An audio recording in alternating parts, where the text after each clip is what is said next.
But what about the Russians? The lights began to burn all night in Moscow. After the British guarantee to the Poles, Hitler felt he had to do a deal with his ideological enemy, the Soviet Union.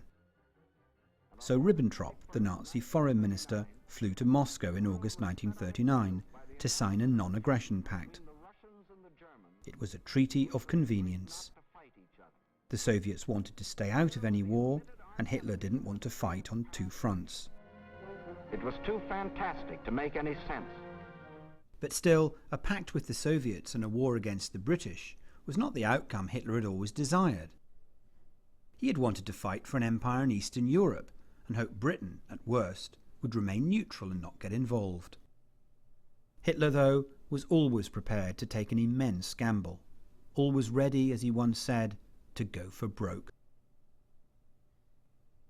He isn't a statesman in the normal sense of the word, making straightforwardly rational calculations, assuming always that there will be a high probability of ultimate success. This is a man for whom politics is drama, a tragic drama that may not have a happy end.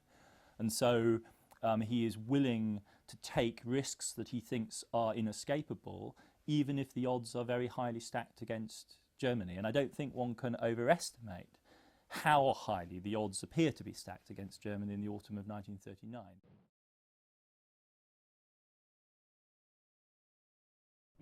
So when Hitler became German Chancellor in 1933, he immediately ordered a massive increase in German expenditure on weapons of war.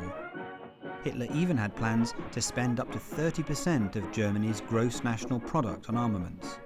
Most states would spend about a tenth of that.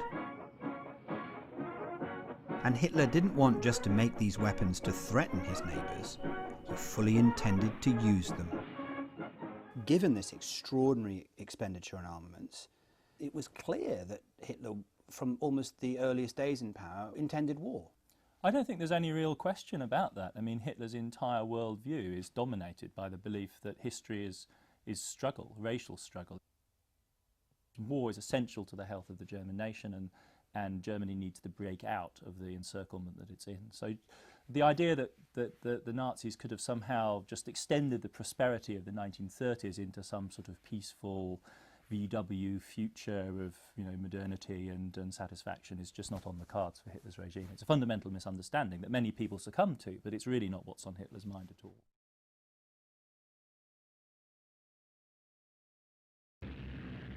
This is an operation of unprecedented logistical risk and gives the opponents of Germany, Britain, France, Belgium, Holland, the chance, if they're sufficiently well organised, to mount a devastating counterattack on Germany and on the pincer moving across northern France. And for this reason, the Germans fully understand that if this plan fails, they've lost the war.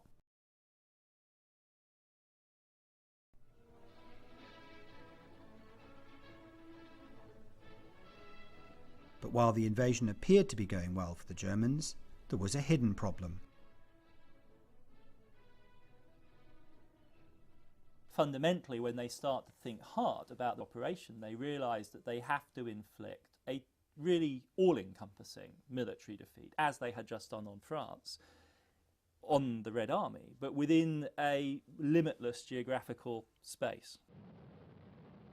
They have to win the war in the East in a matter of weeks, and the victory has to be on a scale which they don't really even dare to spell out in military terms, and yet is clearly documented in the economic planning. It has to go as far as the Caucasus, not just the Ukraine, and it needs to go there in the first phase of the offensive. It's a fantasy. It's at that point a complete fantasy, yeah. But these are intelligent people. Yes. So how are intelligent people fantasizing about something so important as a world Well, they're war? acting in the framework of a regime which has massive momentum of its own. They believe in the possibility of a military victory. I don't think one can exaggerate the significance of having defeated France in a matter of weeks.